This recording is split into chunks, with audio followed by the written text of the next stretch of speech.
25장. 여호와의 말씀이 또 내게 임하여 이르시되, 인자야, 내 얼굴을 암몬 족속에게 돌리고 그들에게 예언하라. 너는 암몬 족속에게 이르기를, 너희는 주 여호와의 말씀을 들을지어다. 주 여호와께서 이같이 말씀하셨느니라.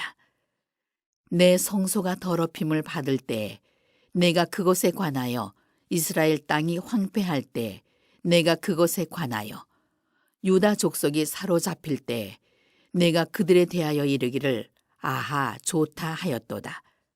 그러므로 내가 너를 동방 사람에게 기업으로 넘겨주리니 그들이 내 가운데에 진을 치며 내 가운데에 그 거처를 베풀며 내 열매를 먹으며 내 젖을 마실지라.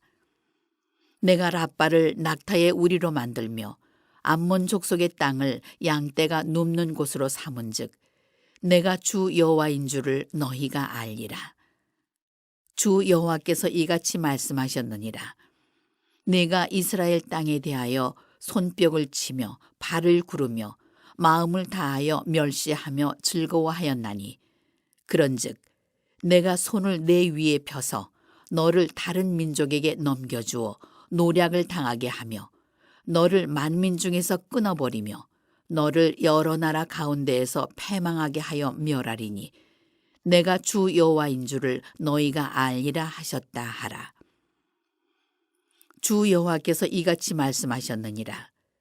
모압과 세일이 이르기를, 유다 족속은 모든 이방과 다름이 없다 하도다. 그러므로 내가 모압의 한편 곧 그 나라 국경에 있는 영화로운 성읍들 베디어시못과 바알무온과 기랴다임을 열고 암몬 족속과 더불어 동방 사람에게 넘겨주어 기업을 삼게 할 것이라. 암몬 족속이 다시는 이방 가운데에서 기억되지 아니하게 하려니와 내가 모압에 벌을 내리리니 내가 주 여호와인 줄을 너희가 알리라. 주 여호와께서 이같이 말씀하셨느니라. 에돔이 유다 족속을 쳐서 원수를 갚았고 원수를 갚음으로 심히 범죄하였도다. 그러므로 주 여호와께서 이같이 말씀하셨느니라. 내가 내 손을 에돔 위에 펴서 사람과 짐승을 그 가운데에서 끊어 대만에서부터 황폐하게 하리니 드단까지 칼에 엎드러지리라. 내가 내 백성 이스라엘의 손으로 내 원수를 에돔에게 갚으리니 그들이 내 진노와 분노를 따라 에돔에 행한즉 내가 원수를 갚음인 줄을 에돔이 알리라. 주 여호와의 말씀이니라. 주 여호와께서 이같이 말씀하셨느니라. 블레셋 사람이 옛날부터 미워하여 멸시하는 마음으로 원수를 갚아 진멸하고자 하였도다. 그러므로 주 여호와께서 이같이 말씀하셨느니라. 내가 블레셋 사람 위에 손을 펴서 그렛 사람을 끊으며 해변의 남은 자를 진멸하되 분노의 책벌로 내 원수를 그들에게 크게 갚으리라. 내가 그들에게 원수를 갚은즉 내가 여호와인 줄을 그들이 알리라 하시니라. 오늘도 이 사순절 이른 새벽 미명 주님 품에 나오신 여러분 모두를 주님의 이름으로 축복하고 또 환영합니다. 우리가 어제도 저녁 늦게까지 이렇게 훈련이 있어서 저도 오늘 새벽에 나오는 게 참 쉽지가 않더라고요. 자야 되는 시간을 넘겨서 이렇게 훈련을 하다 보니까 잠이 안 와요. 밤에 12시 넘어서 이렇게 저도 몇 시간 못 자고 나왔는데 대단하십니다. 우리 또 직장생활 하면서 훈련 받는 분들 보면 정말 또 대단해요. 할렐루야. 이런 훈련들을 통해서 또 하나님의 사람들이 세워지니 감사하죠. 할렐루야. 오늘도 이런 새벽 미명에 주님께 나온 여러분 모두를 주님의 이름으로 축복하고 또 환영합니다. 오늘 이 에스겔 25장 말씀인데 이 에스겔 25장부터 새로운 에스겔서의 내용이 전개됩니다. 이런 걸 우리가 터닝 포인트라고 이렇게 말을 하죠. 에스겔서는 1장부터 48장까지 이렇게 구성이 됐는데 1장부터 24장까지 우리가 어제까지 묵상한 말씀은 이 남유다의 그 심판에 관련된 그런 메시지들로 계속해서 이렇게 전개되었던 것을 여러분이 함께 묵상해서 알게 되었어요. 이제 오늘부터 전개되는 내용은 이스라엘의 회복에 대한 말씀입니다. 그래서 제가 이 에스겔서의 제목을 붙이기를 심판과 회복의 메시지라고 말한 것은 바로 그 이유 때문에 그렇습니다. 자, 그러면 오늘부터 회복에 대한 말씀을 이렇게 전개하는데 그런데 목사님 회복에 대한 말씀인데 왜 이스라엘의 회복에 대한 말씀은 나오지 않고 여러 이방 나라들의 그 심판에 관한 말씀이 또 이렇게 또 쭉 이루어집니까? 라고 이렇게 생각할 수가 있어요. 여러분 언제나 자기 백성을 회복시킬 때에는 이방 나라들의 심판을 통해서 회복된다는 사실을 여러분 꼭 기억하시길 바랍니다. 자, 이게 언제나 이런 이중적 구조를 가지고 있는 거예요. 우리가 그 요한계시록을 묵상해도 요한계시록의 그 종말론적인 교회론에 관련된 놀라운 말씀이 나오는데 거기 하나님의 심판이 있죠. 그렇죠? 하나님의 심판, 하나님의 재앙, 그렇죠? 그런데 자, 이 하나님의 심판, 하나님의 재앙에만 초점을 맞추면 온통 이 종말이라는 게 두렵고 그리고 종말이라는 게 우리에게 죽음을 가져오는 그 어떤 것으로 생각할 수가 있어요. 그런데 그것은 이 하나님의 말씀의 이중적 구조의 한 부분만 보는 거예요. 자, 하나님이 모든 사람을 다 심판하시겠다는 얘기가 아니고요. 그 심판은 찬상교회 성도들과 그 지상교회 성도들, 특별히 의인들의 간절한 중보 기도에 대한 응답으로 주어지는 거예요. 다시 말하면 악인을 징벌하는 거거든요.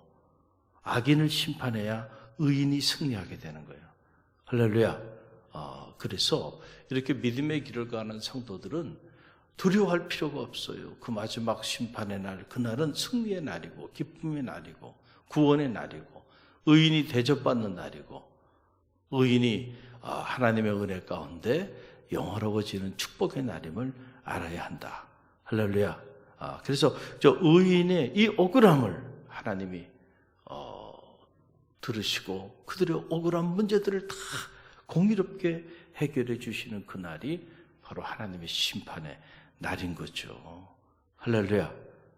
그래서 이런 이중적인 구조를 가지고 있다. 그러니까 이 에스겔서도 그 문학적으로 말하면 이거 에스겔도 묵시문학에 해당되어지는 그러한 예언의 말씀 중에 하나예요. 그러니까 여러 그 심판에 대한 종말에 대한 이런 비유의 말씀들이 이렇게 쭉 나오는 거죠. 자, 이방 나라들, 그 7개의 이방 나라들에 대한 그 심판에 대한 메시지들이 쭉 나와요. 7이라는 숫자는 성경의 완전 숫자이기 때문에 이 7이라는 숫자가 갖는 상징적 의미가 있죠. 그래서 요한계시록에도 보게 되면 소아시아 7교회. 그럼 당시에 소아시아 7교회만 있었냐? 아니거든요. 더 많은 교회들이 있었어요.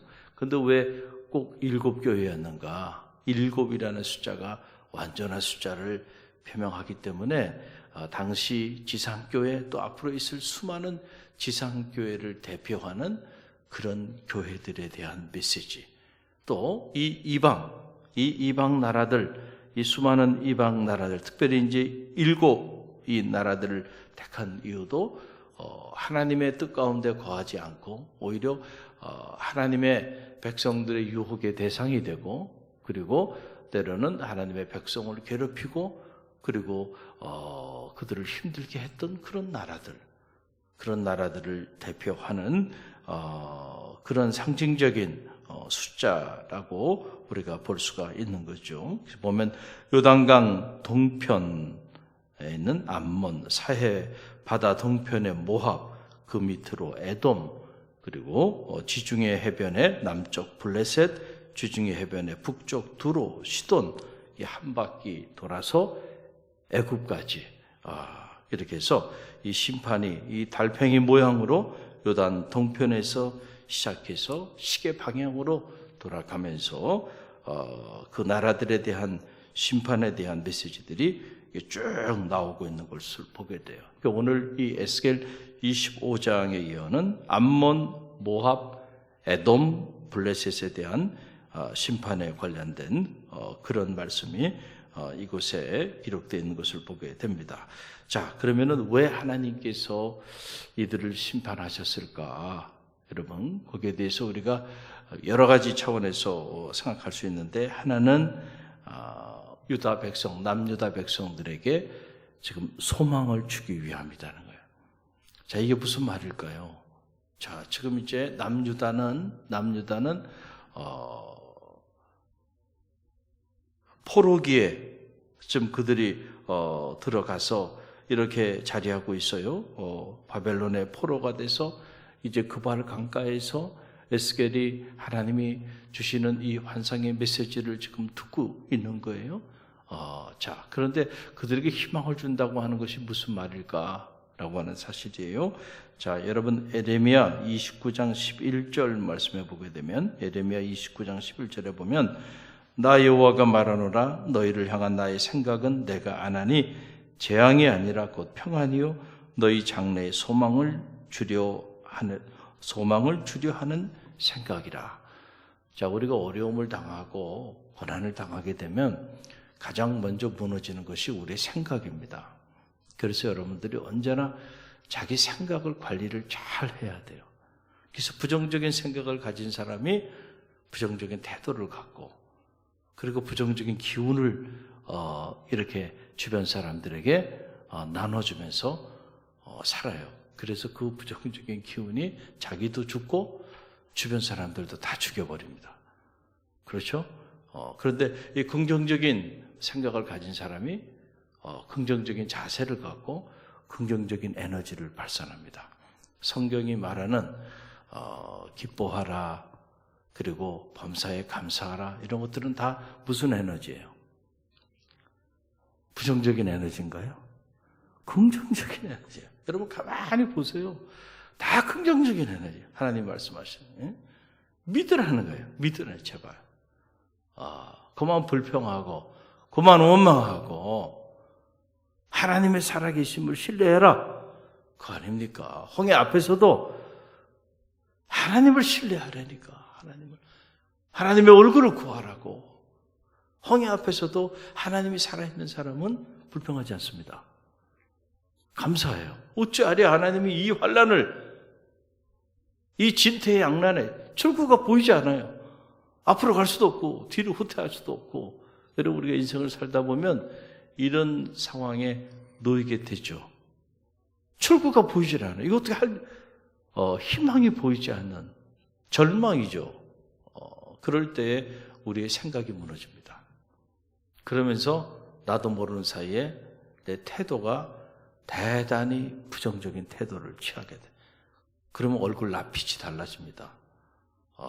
부담스러운 얼굴이에요, 바라봐도.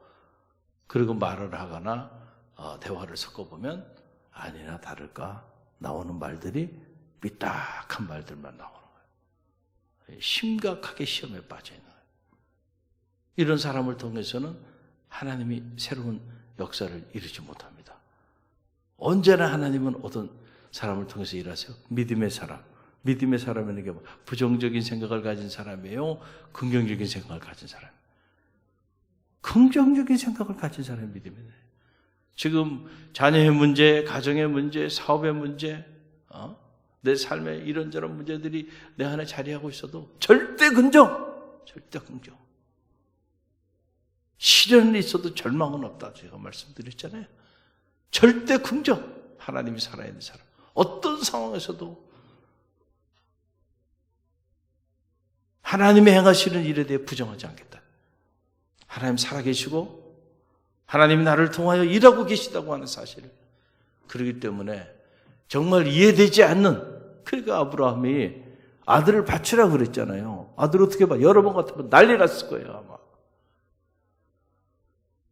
그런데 바치러 나가잖아요. 이게 절대 긍정입니다. 할렐루야. 물론 아브라함이 그 단계에 이르기까지는 많은 훈련이 필요했던 거예요. 거의 25년의 그 훈련을 통해서 아브라함의 그런 믿음의 경지에 이른 거예요. 그러니까 더 이상 이제 아브라함을 부정적인 스탠스를 갖게 만들 수가 없어. 할렐루야. 여러분은 어떤 사람들입니까? 지금 남유다가 이렇게 하나님의 심판과 재앙을 통해서 그들이 포로로 끌려가고 있어요. 이때 절대 긍정이 가능할까요? 절대 가능하지 않아요.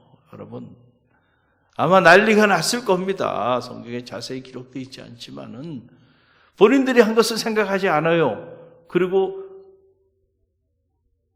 어떻게 하나님 살아계심을 이룰 수 있는가, 우리에게 어떻게 이런 재앙을 우리 가운데 허락하시는가, 용인하시는가, 막 불평과 원망이 막 터져 나왔을 겁니다. 안 봐도 이렇게 훤히 보입니다. 우리는 조금만 불편하거나 조금만 내 뜻대로 되지 않아도 그냥 가만히 있질 못하잖아요. 그냥 막 터져 나옵니다. 불평과 원망이. 그런데 여러분, 지금 이렇게 바벨론의 포로가 돼서 끌려가고 있는 이런 상황에 놓였을 때 과연 그들이 어떤 생각을 가졌을까라고 하는 사실이에요. 자, 그런데 하나님께서 보니까 하나님 살아계시지 않다. 그런 생각 가질 수 있고요. 또 우리 외에 다른 나라들은 다 지금 잘 먹고 잘 사는 것 같은데 그 이방 나라들에 의해서 버림당하고 찢김당하고 결국 바벨론에 끌려가는 자신을 보면서 너무너무 좌절하고 절망했을 거예요.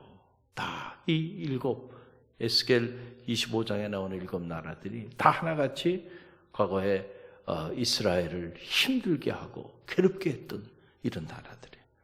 그런데 하나님께서 아니야, 내가 그런 나라들을 다 심판할 거야. 할렐루야.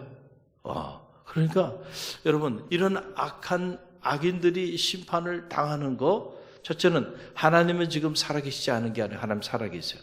그 상황에서도 하나님이 일하고 계시다는 거예요. 그걸 백성들에게 고지해 주는 거. 때가 되면 너희를 괴롭게 했던 모든 나라들을 다 어떻게 한다고요? 심판하심으로 인해서 너희를 어떻게 할 거예요? 다시 회복시켜 줄 거야. 그러니까 다시 회복시켜 주시겠다고 하는 그 메시지가 이방 나라들의 심판에 대한 메시지 속에 이렇게 숨겨 있는 거예요. 그래서 영어에서 read between the lines, 행간을 읽어라 라고 하는 말씀이 이런 말씀이에요. 우리가 24장까지의 말씀을 읽으면서도 깨달은 게 계속 심판에 대한 말씀을 묵상하면서 마음이 불편했죠. 그런데 사실 그 이면에 읽을 수 있는 메시지는 뭐예요? 하나님의 사랑입니다. 여러분, 사랑하니까 계속 꾸지람하고, 사랑하니까 징계하고, 사랑하니까 채찍을 두는 거죠.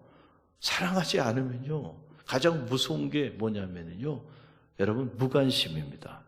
사랑의 반대는 저는 무관심이라고 생각해요. 미워하는 게 아니고요, 관심을 그냥 끊어버리는 거예요. 사랑하지 않으면요, 관심 없습니다. 죽든지 말든지 알아서 해. 손을 놔버리는 겁니다. 여러분, 그것만큼 무서운 일이 어디 있어요? 유기 당하는 거죠. 그래도 누군가가 여러분에게 권면도 하고 야단도 치고, 그건 아직 뭐가 있는 거예요? 여러분에 대한 사랑이 있는 거예요. 사랑이. 하나님이 이렇게까지 포기하지 않고, 아유, 저쯤 되면 알아서 해. 그러고 그냥 포기할 만한데, 끝까지 포기하지 않고 저주경에서도 또 말씀을 전하시고, 저주경에 또 주의 종들을 보내시고 계속해서 하는. 왜 그럴까? 왜 그럴까? 바로 자기 백성에 대한 하나님의 unconditional한 사랑, 조건 없는 endless한 love, 끝없는 사랑, 바로 그 사랑의 또 다른 표현이다. 저는 그렇게 읽습니다. 할렐루야. 그 다음에 이 25장부터 전개되는 이스라엘을 괴롭혔던 나라들에 대한 심판에 대한 메시지는 이스라엘 백성들에게 바로 하나님께서 그 백성을 회복시켜 주시겠다고 하는 소망의 메시지가 된다. 여러분 어떤 경우에도요, 하나님을 의심하지 마세요. 할렐루야. 하나님 의심하지 말고요. 여러분이 아무리 힘들고 어려운 코너에 몰렸어도요, 절대로 부정적인 생각을 품지 말고요, 하나님의 일하심의 손길을 긍정하세요. 할렐루야. 하나님을 사랑하는 자, 그 뜻대로 부르심을 입은 자들에게는 모든 것이 협력하여 선을 이루느니라. 여러분이 하나님을 사랑하는 자가 되는 게 중요해요. 그런 자들은 모든 것이 협력해 선을 이룰 거예요. 그러니까 우리 초점은 어디에 맞춰요? 하나님을 사랑하는 일에 초점을 맞춰보세요. 그 사랑 안에서 넉넉히 승리하게 될 줄로 믿습니다. 할렐루야. 또 하나, 자, 이 이방 7 나라들의 심판에 대한 이 메시지를 통해서 하나님 우리에게 주는 메시지는 뭐냐면, 이스라엘 백성이 다시 또 넘어갈 유혹의 원천을 제거하시겠다라고 하는 그런 메시지입니다. 이게 무슨 말이냐면, 자, 사사기 10장 6절 말씀해 보게 되면 이런 말씀이 기록되어 있어요. 이스라엘 자손이 다시 여호와의 목전에 악을 행하여 바알들과 아스다롯과 아람의 신들과 시돈의 신들과 모압의 신들과 암몬 자손의 신들과 블레셋 사람의 신들을 섬기고 여호와를 버려 그를 섬기지 아니하므로. 그러니까 이 7 나라들의 이스라엘 백성들이 영적인 음란에 빠져서 하나님을 버리게 된 것은 다 이유가 있어요. 이 7 나라들이 그들의 신들을 다 섬기게 됐단 말이에요. 그들의 신들. 왜 그들의 신들을 섬기게 됐을까요? 여러분, 자연스러운 겁니다. 좋아하면 섬기게 되는 겁니다. 좋아하면. 7 나라들을 좋아하니까, 그들의 문화를 좋아하고 그들의 사람들을 좋아하고 그들의 음식을 좋아하니까 그들이 섬기는 우상들을 자연스럽게 섬기게 되는 거예요. 여러분께서 이 자본주의가 이렇게 공산주의 이데올로기 하에 이렇게 침식되는데 가장 빠른 건 그냥 코카콜라하고요 맥도날드 들어가면 결국은 다 무너진다는 겁니다. 자본주의 맛을 보여주는 거예요. 그러면은 사상도 무너지는 거예요. 사상도 무너지는 거예요. 또 영적으로도 마찬가지죠. 이렇게 우리가 어제 묵상했듯이 아수르의 준수한 청년들, 그렇죠? 바벨론의 준수한 청년들, 야 멋있단 말이에요. 흠모하는 마음을 갖고 그들을 품기 시작하니까 그들이 먹는 거, 마시는 거, 그들이 좋아하는 거, 그들이 섬기는 거, 그거 다 받아들이는 거예요. 자신들도 모르게 어느 순간에 그들의 우상을 섬기게 되고 결국은 자신이 섬겼던 우상에게 배신을 당해서 결국은 무너지게 된다. 자, 이 7 나라들이 지금 이 사사기에 나오듯이 다 이스라엘 백성을 끊임없이 무너뜨렸던 그런 신들을 가지고 있었던 나라들이, 그런 나라들, 그런 우상의 나라들을 하나님께서 다 심판하시겠다는 건 뭐예요? 하나님이 이제 하나님의 백성을 회복시키셔서 다시는 그들에 의해서 넘어지지 않도록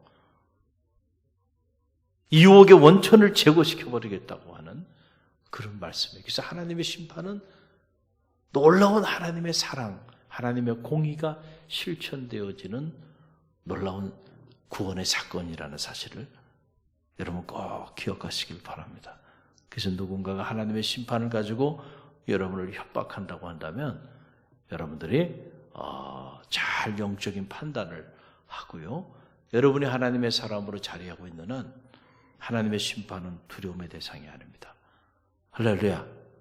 오히려 그것은 희망의 사건이고 또 새로운 새 창조의 문을 여는 축복의 사건이 된다. 여러분이 악인이 아닌데 왜 악인을 향한 하나님의 심판을 두려워합니까? 할렐루야. 여러분들이 오늘 주신 말씀, 자, 결국은 다 무너지는구나. 이 7 나라들도. 그러면서 하나님이 그 백성을 시키시는 그 이면의 메시지를 읽으시고요. 오늘도 의로우신 하나님, 공의로우신 하나님, 때가 되면 악인은 멸하고요, 의인은 승리하게 되어 있습니다. 이 믿음이 흔들리지 않게 되기를 간절히 바랍니다. 중요한 건 오늘 우리가 의인의 삶을 사는 거고요, 거룩한 자의 삶을 사는, 할렐루야. 우리가 믿음의 길을 걸어가면서 가장 추구해야 되는 것은 바로 거룩입니다. 할렐루야. 오늘도 특별히 사순절을 보내면서 십자가의 그 거룩한 사랑이 여러분 가운데 채워지는 축복이 있기를 바랍니다. 그 사랑만 있으면 넉넉히 승리하게 될 겁니다. 오늘 주신 말씀 붙잡고 기도하며 나가고요.